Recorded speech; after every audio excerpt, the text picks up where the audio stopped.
And so we can learn from Noah that the way we live, it ought to be different. Generally speaking, the lives we live ought to be different from those in the world.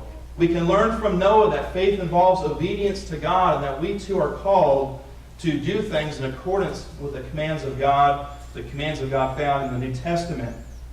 We can also learn that we all make mistakes, that we're never going to be perfect in the sense of sinless perfection. There's one man who did that, and that's why we need to rely on him, Jesus Christ.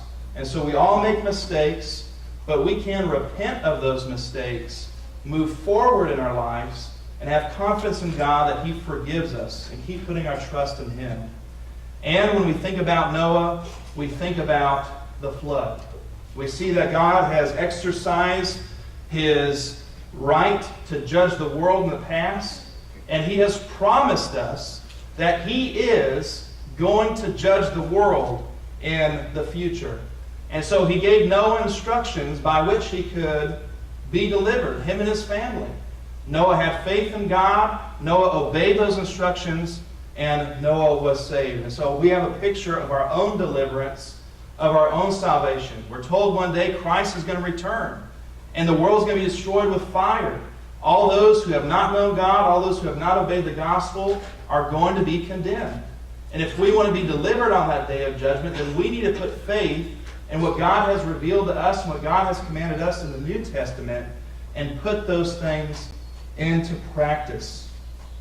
At times, we may not like what we see happening in the world. But we should understand we're not living just for this world.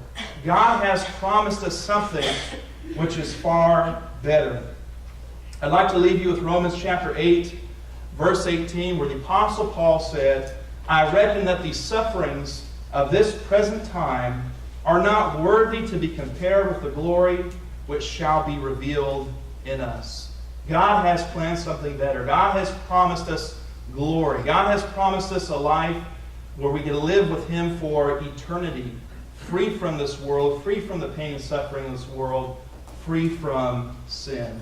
And that promise is given to those who put their faith in the gospel message.